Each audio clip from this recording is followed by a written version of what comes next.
ከ30 እስከ 60 ዓመት ባለው ዕድሜ ውስጥ የምትገኙ ኢትዮጵያውያን በሙሉ ዛሬ የምነግራችሁን የጤና እውነት በጥሞና ልታዳምጡና ልታስቡበት ይገባል። በወጣትነታችን ወይም በሀያዎቹ ዕድሜያችን ውስጥ በነበርንበት ጊዜ ሰውነታችን የፈለገውን ያህል የተዛባ የአመጋገብና የእንቅስቃሴ ልማድ ብናሳየው እንኳን ራሱን በፍጥነት የማስተካከል ተፈጥሯዊ አቅም ነበረው። ነገር ግን የ30 ዓመት የዕድሜ ክልልን ከተሻገርን በኋላ በሰውነታችን የሴል መዋቅርና የሜታቦሊዝም ሂደት ውስጥ በዝምታ የሚካሄድ በጣም ትልቅና አደገኛ የመዋቅር ለውጥ አለ።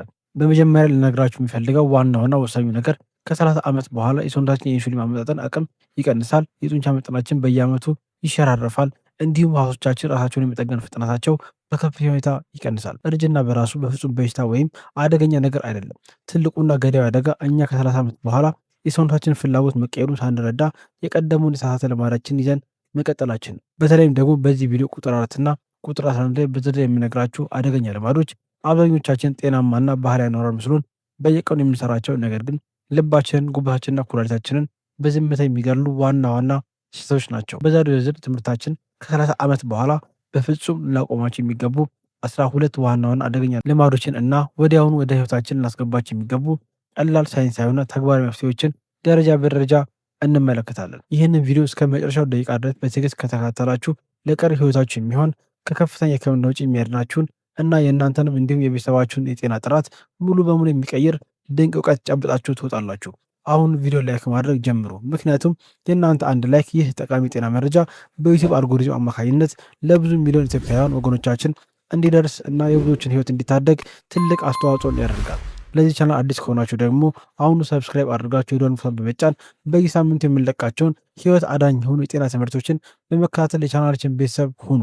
ወደ አንደኛውና ዋነኛው አደገኛ ልማዳችን ስንመጣ በየቀኑ በምግባችን በመጠጣችንና በጨዋታችን መካከል የምንወስደው ከመጠን በላይ የሆነ ስኳርና ጣፋጭ ነገሮች ናቸው። በእኛ የኢትዮጵያን ማህበራዊ ባህል ውስጥ እንግዳን በጣፋጭ ማስተናገድ፣ ሻይና ቡናን በጥንድና በሶስት ማንኪያ ስኳር ሞልቶ መጠጣት ወይም ከምግብ በኋላ ጣፋጭ ነገሮች መመገብ ትልቅ የፍቅርና የክብር ምልክት ተደርጎ ይወሰዳል። ነገር ግን በሳይንስ እውነታ መሰረት ከ30 ዓመት በኋላ የሰውነታችን ሴሎች ኢንሱሊን የተባለው የደም ስኳር ተቆጣጣሪ ሆርሞን የመቀበል አቅማቸው በየዓመቱ እየቀነሰ ይሄዳል። እኛ በየቀኑ ባለመጠየቅ የምንወስደው ከፍተኛ የስኳር መጠን በሰውነታችን ውስጥ የምትገኘውና ኢንሱሊን የምታመርተውን ጣፊያችንን ከቅጣቷ በላይ እንድትሰራና እንድትደክም ያስገድዳታል። ይህ አደገኛነት ደግሞ በጊዜ ሂደት የደም ስኳር መዋዠቅን፣ በሆድና በውስጥ አካላት ላይ የስብ ክምችትን፣ የጉበት ስብን እና መጨረሻ ሙሉ በሙሉ ለአይነት 2 የስኳር በሽታ ያጋልጠናል። በተለይም ደግሞ በሱቅ ውስጥ የሚሸጡ የታሸጉ ለስላሳ መጠጦች እና የፋብሪካ ጭማቂዎች ምንም አይነት የተፈጥሮ ፋይበር ሳይኖራቸው ከፍተኛ መጠን ያለው የተጣራ ስኳር ወደ ደም ስራችን ስለሚረጩ የጉበታችንን የስራ ሂደት በአጭር ጊዜ ውስጥ ያጨናንቁታል። ሁለተኛው በከተማችን ውስጥ በከፍተኛ ሁኔታ እየተስፋፋ የመጣው አደገኛ ልማድ ለረጅም ሰዓት ያለ ምንም እንቅስቃሴ በወንበር ላይ ተቀምጦ መዋል ወይም አልጋ ላይ መገላበጥ ነው። በተለይም በቢሮ ስራ፣ በሹፌርነት፣ በንግድ ቦታዎች ወይም በኮምፒውተር ፊት ለፊት ተቀምጠው የሚሰሩ ወገኖቻችን ቀኑ ሙሉ ከ8 እስከ 10 ሰዓታት ሳይንቀሳቀሱ ማለፋቸው በጣም የተለመደና የዕለት ተዕለት አኗኗር ሆኗል። በባህላዊ አመለካከታችን ተቀምጦ መስራት ወይም አካላዊ ድካም የሌለው ስራ መስራት የስኬት የእረፍትና የጥሩ ህይወት ምልክት ተደርጎ ቢታሰብም ለሰውነታችን ፊዚዮሎጂ ግን ትልቅ ገዳይ ጠላት ነው። ለረጅም ሰዓት ሳይንቀሳቀሱ መቀመጥ በታችኛው የሰውነት ክፍል የሚገኘውን የደም ዝውውር ያወርዳል፣ በትልቅ ጡንቻዎች ውስጥ የሚገኙትን የስብ አቃጣይ ዜሞችንም ያደክማል፣ እንዲሁም ለደም መርጋት፣ ዲቪቲ እና ለልብ በሽታ ያጋልጣል። ብዙ ሰዎች እኔ ምሽት ላይ ለግማሽ ሰዓት ስፖርት እሰራለሁ ብለው ሊያስቡ ይችላሉ። ነገር ግን ሳይንሱ እንደሚነግረን ቀኑ ሙሉ ተቀምጦ የዋለን የሰውነት ጉዳት ምሽት ላይ የሚሰራ የ30 ደቂቃ ስፖርት ሙሉ በሙሉ ሊመልሰው አይችልም። ስለዚህ የተሻለው መፍትሄ በየ45 ደቂቃ ወይም በየ1 ሰዓቱ ከወንበራችን ተነስቶ ለ2 ወይም ለ3 ደቂቃ መራመድ፣ የውሃ ብርጭቆ መቅዳትና የሰውነት ጡንቻዎችን ማወዛወዝ የደም ፍሰታችን እንዲስተካከል ማድረግ ነው። ሶስተኛው አደገኛና ትኩረት ያልተሰጠው ስህተታችን ስር የሰደደ የእንቅልፍ እጥረትና የእንቅልፍ ሰዓታችንን መበደል ነው። በኢትዮጵያ ማህበረሰብ ውስጥ አብዛኛውን ጊዜ ብዙ መተኛት ስንፍና ነው ወይም እንቅልፍ ለሞት ይሆነን የሚል የተሳሳተና ለጤና ጎጂ የሆነ ባህላዊ አስተሳሰብ ይንጸባረቃል። ነገር ግን በሳይንሱ አሰራር በየቀኑ ማደሪያችን ከ7 እስከ 8 ሰዓታት በጥራት ካልተኛን ሰውነታችን የሆርሞን ሚዛኑ እና የሴል ጥገና ሂደቱን ማካሄድ ሙሉ በሙሉ ያቆማል። በቂ እንቅልፍ አለማግኘት ኮርቲሶል የተባለውን የጭንቀት ሆርሞን ከፍ በማድረግ ሰውነታችን በሆዳችንና በውስጥ አካላችን ዙሪያ እጅግ ጎጂ የሆነ ስብ እንዲከማች ትዕዛዝን ያስተላልፋል። በተጨማሪም የእንቅልፍ እጥረት የአእምሮ ማስታወስን ችሎታችንን ይቀንሳል፣ የሰውነታችን በሽታ የመከላከል አቅም ያዳክማል፣ የደም ግፊትንም ይጨምራል። እናም የእርጅና ሂደቱን በከፍተኛ ሁኔታ ያፋጥኗል። 30 ዓመት በኋላ የሰውነታችን የእንቅልፍ ማዕትና የሌሊት ቁጭትን የመቋቋም አቅም እጅግ እየቀነሰ ስለሚሄድ ለእንቅልፋችን ልዩና የተቀደሰ ቦታ ልንሰጠው ይገባል። አራተኛውና ብዙዎቻችን በፍጹም ጤናማ መስሎን በየቀኑ የምንሰራው አስከፊው ስህተት ከመጠን በላይ ጨውና ሶዲየም የበዛባቸውን ምግቦች መመገብ ነው። በእኛ ወጥና አሰራር ውስጥ የምግብ ማጣፈጫ ጨው ከመጨመራችን በላይ አብዛኛው እጅግ አደገኛ የሆነ ጨው የሚገኘው በፋብሪካ ከተቀነባበሩ ከተቆሉና ከታሸጉ ምግቦች ውስጥ ነው። ከ30 ዓመት በኋላ የሰውነታችን ኩላሊቶች ትርፍ ሶዲየምን አጣርተው የማስወገድ አቅማቸው በተፈጥሮ ይቀንሳል። ይህም ማለት ሰውነታችን ለጨው ያለው ስሜታዊነት ይጨምራል ማለት ነው። በሰውነታችን ውስጥ የሚከማች ትርፍ ጨው በደም ስሮቻችን ውስጥ ከፍተኛ የውሃ ክምችት እንዲኖር በማድረግ የደም ግፊታችንን በከፍተኛ ሁኔታ ይጨምራል፣ ኩላሊታችንን ያስጨንቃል፣ እንዲሁም የደም ስር ግድግዳዎችን ያጠባቸዋል። ስለዚህ በምግባችን ላይ ጨው ከመጨመራችን በፊት ማሰብ እንዲሁም የታሸጉና የተቀነባበሩ የምግብ አይነቶችን ከምግብ ሰሌዳችን ላይ ማስወገድ ለደም ግፊትና ለኩላሊት ጤና ወሳኝ እርምጃ ነው። አምስተኛው ነጥብ በደስታ በሐዘን ወይም በማህበራዊ ስብሰባዎች ስም የሚደረግ ከፍተኛና ተደጋጋሚ የአልኮል መጠጥ አጠቃቀም ነው። አብዛኛው ሰው በሃያዎቹ ዕድሜው ይጠጣ የነበረውን አልኮል መጠን ከ30ና ከ40 ዓመት በኋላም ለመጠጣት ሲሞክር ይታያል። ነገር ግን እድሜያችን እየጨመረ ሲሄድ የጉበታችን አልኮልን የማጣራት የመሰብሰብና የማስወገድ ተፈጥሯዊ አቅም በከፍተኛ ደረጃ ይቀንሳል። በወጣትነት ጊዜ ተሎ ይታይ የነበረው መጠጥ ከ30 ዓመት በኋላ በጉበታችን ላይ ቀጥተኛ የህዋስ መጉዳትን፣ የደም ግፊት መጨመር እና የአእምሮ ህዋሳት መደብዘዝን ያመጣል። መጠጥን ማቆም ወይም በከፍተኛ ደረጃ መቀነስ ከ30 ዓመት በኋላ ለሚኖረን አእምሯዊና አካላዊ ጥንካሬ እጅግ መረባረብ ያለበት ጉዳይ ነው። ስድስተኛው አደገኛ ስህተት የውስጥ ጭንቀትን፣ ስነ ልቦናዊ ጫናና የነርቭ ውጥረትን ይለፈው ብሎ በዝምታ ማለፍ ነው። በእኛ ባህልና ስነ ልቦና ውስጥ ስለ አእምሮ ጤና፣ ስለ ጭንቀት ወይም ስለ ድብርት መናገር እንደ ድክመት ወይም እንደ እምነት ማዕት ተደርጎ የሚቆጠርበት የተሳሳተ ግንዛቤ አለ።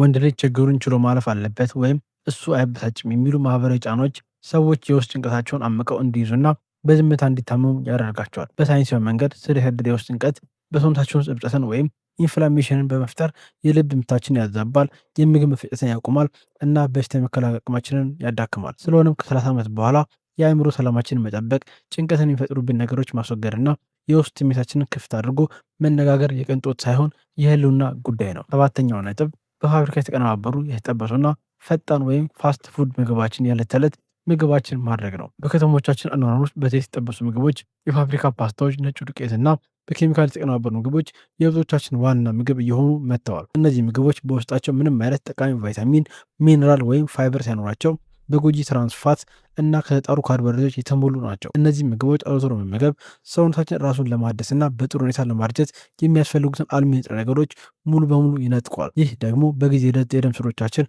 በስብ እንዲደፈኑ፣ የኢንሱሊን መቋቋም እንዲፈጠርና ለልብ ህመም እንድንጋለጥ ይዳረገናል። ስምንተኛው ትልቁና አደገኛ ስህተታችን መደበኛ የጤና ምርመራዎች ወይም ሩቲን ቼክአፕስ ችላ ማለትና ካልታመምኩ ዶክተር ዘንድ አልሄድም የሚለው አስተሳሰብ ነው። በኢትዮጵያ ማህበረሰብ ውስጥ አብዛኛው ሰው ሕክምና ቦታ የሚሄደው ህመም ከብዶት መራመድ ወይም መስራት ሲያቅተው ብቻ ነው። ነገር ግን እንደ ደም ግፊት፣ አይነት 2 የስኳር በሽታ፣ የጉበት ስብና የኩላሊት መዳከም ያሉ አደገኛ በሽታዎች በሕክምናው ዓለም ዝምተኞቹ ገዳይ ወይም ሳይለንት ኪለርስ ተብለው ይጠራሉ።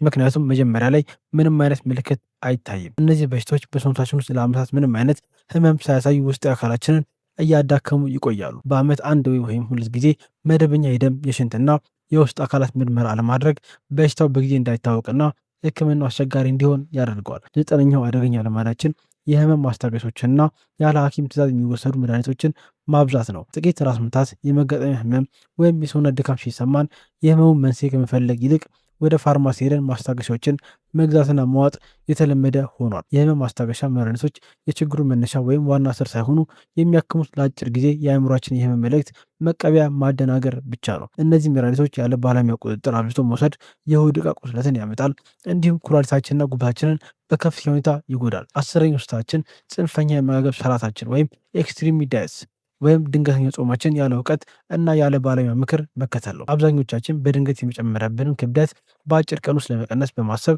የካሎሪ መጠንን በከፍተኛ ሁኔታ የሚቀንሱ ወይም የተወሰነ የምግብ አይነቶችን ሙሉ በሙሉ የሚያስቀሩ አደገኛ ዳይቲንጎችን እንከተላለን። ካርቦሃይድሬትን ወይም አስፈላጊ ቅባቶችን ሙሉ በሙሉ ማቆም የሰውነታችን የሆርሞን ሚዛን ያዛባል፣ የታይሮይድ እጢን ያዳክማል፣ እንዲሁም የጡንቻ መጠናችን እንዲሟሟ ያደርጋል። ከ30 ዓመት በኋላ ሰውነታችን የሚፈልገው የተመጣጠነ በፕሮቲንና በፋይበር በለጸገ ምግብ እንጂ አድካሚና ድንገተኛ ቅጣቶችን አይደለም። 11ኛውና እጅግ ወሳኛው ነጥብ የጥንካሬ ስፖርቶችን ወይም ስትሬንግዝ ትሬኒንግ እና የጡንቻ ጤንነትን ሙሉ በሙሉ ችላ ማለት ነው። በእኛ ባህል ስፖርት መስራት ለወጣቶች፣ ለኳስ ተጫዋቾች ወይም ለስጋዊ ቁመና ውበት ብቻ የሚደረግ ነገር ተደርጎ ይወሰዳል። ነገር ግን በባዮሎጂካል እውነታው መሰረት ከ30 ዓመት በኋላ በየዓመቱ ከ3% እስከ 8% የሚሆን የጡንቻ መጠናችን ሳርኮፔኒያ በተፈጥሮ እያጣ እንላለን። ጡንቻ ማለት ለቁመና ውበት ብቻ ሳይሆን በሰውነታችን ውስጥ ያለውን የደም ስኳር የሚቆጣጠር፣ ሜታቦሊዝማችን እንዲፋጠን የሚያደርግ እና አጥንታችን እንዳይሰባበር የሚጠብቅ ዋና አካል ነው። የጥንካሬ ስፖርቶችን አለመስራት ለቀጣይ የሰውነት መላላት፣ ለመጋጠሚያ ህመም፣ ለሚዛን ማጣትና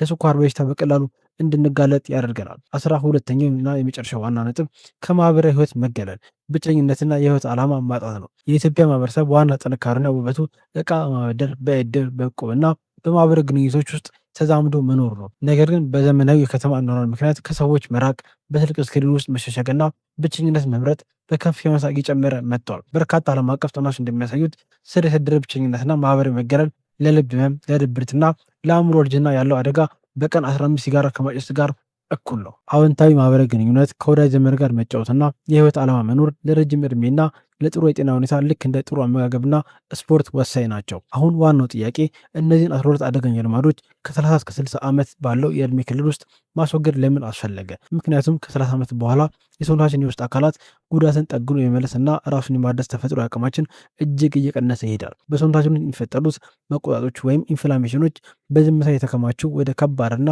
የማይሩን የውስጥ ደዌዎች ይለወጣሉ። ስለዚህ ችግሩ ተፈጥሮ ወደ ሕክምና ቦታ ከመመላለስና ውድ ዋጋ ከመክፈል ይልቅ ችግሩ ከመከሰቱ በፊት መከላከል እጅግ ቀላልና ብልህነት ነው። እርጅና ተፈጥሯዊ የህይወት ጉዞ እንጂ በፍጹም ጠላት ወይም አደገኛ ነገር አይደለም።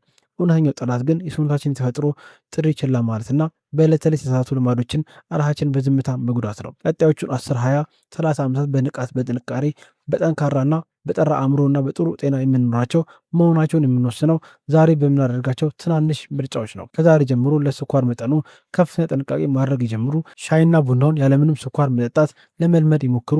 በቀን ውስጥ የሚወስዱትን የውሃ መጠን ይጨምሩ። ውሃ ለመጠጣት ጥማት እስኪያቃጥለው ድረስ አይጠብቁ። በየቀኑ ቢያንስ ለ30 ደቂቃ ፈጠን ያለ የእግር መንገድ መራመድን የዕለት ተዕለት ህይወቱ አካል ያደርጉት። ከአትክልት ከፍራፍሬና ከጥራጥሬ የሚገኙ ተፈጥሯዊ ፋይበሮችን በምግብ ውስጥ አብዝተው መጠቀምንም ይልመዱ። በፋብሪካ ከተቀነባበሩ ከተጠበሱና የታሸጉ የምግብ አይነቶች ራስዎትና ቤተሰቡን በብልሃት ይጠብቁ። የምሽት እንቅልፎንም እንደ ቅንጦት ወይም እንደ ስንፍና ሳይሆን ለሰውነቱ እንደሚሰጥ ዋና ሕክምና አድርገው ይመልከቱት። ስልክዎን፣ ቴሌቪዥኑና ማንኛውም ስክሪን ከመተኛቶ 1 ሰዓት በፊት ዘግተው ለአእምሮ የተረጋጋ እረፍትን ይስጡ። አእምሮን ከልክ በላይ ከሚያስጨንቁና አሉታዊ ሀሳቦች ከሚያሰራጩ ነገሮች ለማረፍ በቀን ጥቂት ደቂቃዎችን ለራስዎ ይስጡ። ከአዎንታዊ ሰዎች ጋር ጊዜ ማሳለፍን፣ መሳቅና ማህበራዊ ግንኙነትን ማጠናከር በፍጹም አትዘንጉ። የህመም ማስታገሻ መድኃኒቶችን ከመውሰዱ በፊት የህመሙን ትክክለኛ መነሻ ከህክምና ባለሙያ ጋር ተመካክረው መርምሩ። በዓመት 1 ወይም 2 ጊዜ እንኳን ሙሉ የደም የሽንትና የአካል ምርመራ ለማድረግ ለራስዎ ጊዜና በጀትን ይስጡ። እነዚህን ትናንሽ ነገር ግን እጅግ ኃይለኛውን ለውጦችን ዛሬ መጀመር የነገውን ሙሉ ህይወታችሁና የጤና ደረጃችሁን ይለውጠዋል። ጤና ማለት በሽታ አለመኖር ብቻ ሳይሆን አእምራዊ፣ አካላዊ፣ ስነ ልቦናዊና ማህበራዊ ደህንነትን ሙሉ በሙሉ ማረጋገጥ ነው። አሁን እናንተን ልጠይቃችሁ፣ ከእነዚህ 12 አደገኛ ልማዶች ውስጥ በህይወታችሁ ውስጥ በብዛት የሚያንጸባርቀው እና የሚያስቸግራችሁ የትኛው ነው? ከዛሬ ቀን ጀምራችሁ የትኛውን አደገኛ ልማድ ለማስተካከልና ለማቆም ወስናችኋል? ሀሳባችሁን፣ የራሳችሁ ልምድና ጥያቄዎቻችሁን በኮሜንት መስጫው ላይ ጻፉልን። የእናንተን አስተያየት ለሌላው ተመልካች ትልቅ ትምህርት ይሆናል። ይህ እጅግ ጠቃሚና ህይወት አዳኝ የሆነ መረጃ ለወላጆቻችሁ፣ ለወንድሞቻችሁና ለእህቶቻችሁና ለምትወዳጁ ወዳጅ ዘመዶቻችሁ በሙሉ ሊደርስ የሚገባ ትልቅ መልእክት ነው። ስለዚህ ይህንን ቪዲዮ ሼር በማድረግ የዚህ መልእክትና ህይወት አዳኝ ስራ አባል ሁኑ። ቪዲዮ ጠቃሚውን ካገኛችሁት ላይክ ማድረጋችሁን በፍጹም አትርሱ። ምክንያቱም የእናንተ ላይክ ቪዲዮ ለብዙዎች ሊደርስ ያደርጋል። ለወደፊትም የሚለቀቁ ሳይንሳዊ መረጃ ሰጪና አበረታታች የሆኑ የጤና ትምህርቶችን እንዳይመጧችሁ ቻናላችንን ሰብስክራይብ ማድረጋችሁን አረጋግጡ። የዶል ምልክቷን በመጫን አዳዲስ የጤና ቪዲዮዎች በተለቀቁ ቁጥር ወዲያውኑ ወደ ስልካችሁ እንዲደርሳችሁ ማድረግ ትችላላችሁ። ጤናችሁን በመጠበቅ አምራች፣ ደስተኛና ረጅም እድሜ እንድታሳልፉ እየተመኘው ስለተከታተላችሁን ከልብ አመሰግናለሁ። ጤናችሁ ይበልጥ ይስፋ። ደህና ሁኑ።